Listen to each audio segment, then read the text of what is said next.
आज सुबह बिना किसी वजह के ही मंदिर चला गया। बस मन थोड़ा भारी था या फिर थोड़ी शांति चाहिए थी।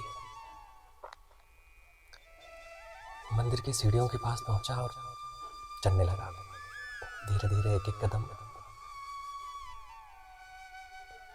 ईश्वर की तरफ। हर पेड़ी पर कोई न कोई था। कोई हाथ जोड़कर ऊपर चढ़ रहा था, कोई जल्दी में था और कोई मोबाइल पर बात करते हुए भी भगवान की तरफ जाना चाह रहा था।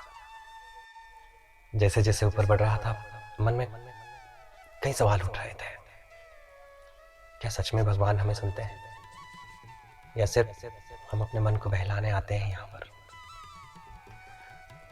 मैं ऊपर पहुंचा ही था कि अचानक मेरी नजर मंदिर की उस पहली सीढ़ी पर पड़ी, जो चप्पलों की भीड़ में चप्पलों का बोझ उठाए हुए उस चप्पलों की भीड़ से झांक रही थी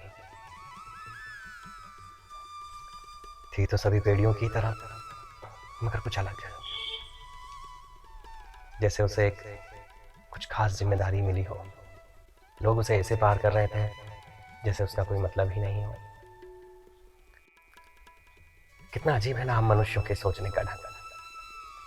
हम मंदिर जाते हैं पर हमें बहुत जल्दी रहती है कि जल्दी से दर्शन हो जाए,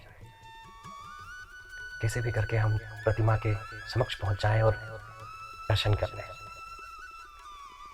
मैंने कई बार देखा है लोगों को कतार के बीच में किसी भी बहाने से घुस जाते हैं और फिर मन ही मन मुस्कुराते हैं कि हम दूसरों से ज़्यादा समझदार हैं, हमने समय बचा लिया और बाकी लोगों को पता भी नहीं चला और हम कतार में लग गए।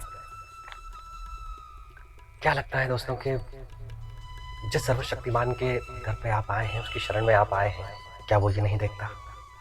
क्योंकि आपके पीछे लगने वाला व्यक्ति भी तो उसी की शरण में आया है, वो भी उसी का भक्त है। और यदि आप उसके साथ कुछ गलत कर रहे हैं, उसे मूर्ख बना रहे हैं, तो क्या ईश्वर देखता नहीं होगा? हमें लगता है शायद ईश्वर सिर्फ प्रतिमा के आसपास सामने देखता है कि उसकी नज़र और कहीं नहीं होती। इसलिए लोग मंदिरों में जाकर भी कुछ ऐसे कार्य कर जाते हैं जो नहीं करना चाहिए। और अगर उन्हें लगता है कि ईश्वर सिर्फ प्रतिमा के सामने ही देख सकता है, तो फिर उसके आगे जाके माथा टेक कर सुख समृद्धि धन संपदा और कामनाओं की इच्छा कैसे कर सकते हैं कि वहां से सब कुछ मिल जाएगा आपको। मेरी नज़र अभी भी ऊपर से उस पहली पेड़ी की तरफ थी, जैसे वो मुझसे कुछ कहना चाह रही हो। मैं नीचे उतरा, थोड़ी सी चप्पलें हटाई और मिट्टी हटाई और मैं वहां बैठ गया और बैठ के कुछ देर आंखें बंद कर ली। और अचानक मेरे सामने सारी जिंदगी घूम गई।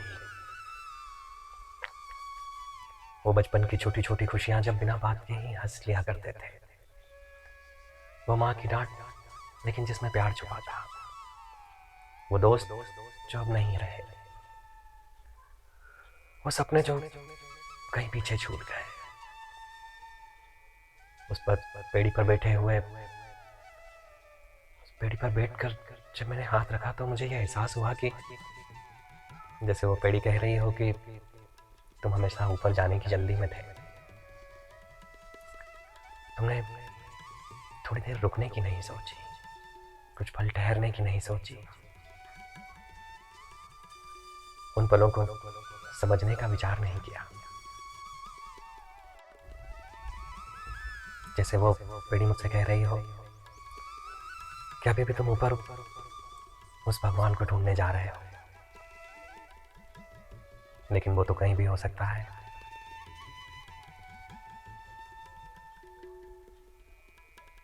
वो सामने बैठे बाबा जो फूल की माला बना रहे हैं, शायद उनमें वो बाबा जो आंगन की झाड़ू लगा रहे हैं, शायद उनमें वो फकीर जो रुमाल बिछाए बैठा है, उसकी मुस्कुराहट में उस बच्चे को देखो जो तिलक लगाने की कटोरी लिए घूम रहा है, अपने आप में मस्त है, शायद उसमें। या फिर तीसरी या चौथी पेड़ी पर पड़ा वो पीपल का पत्ता, हवा के झोंकों से जैसे नृत्य कर रहा हूं, शायद उसमें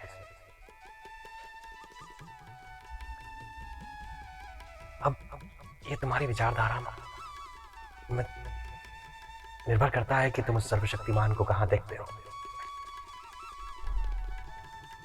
सिर्फ उस प्रतिमा में जिसके आगे जाने की होड़ लगी है, या फिर मुझ में जो ईश्वर तक जाने की सबसे पहली सीढ़ी। लेकिन मुझे कोई नहीं देखता। मुझ पर सिर्फ चप्पलें उतारी जाती हैं और चप्पलों का कचरा।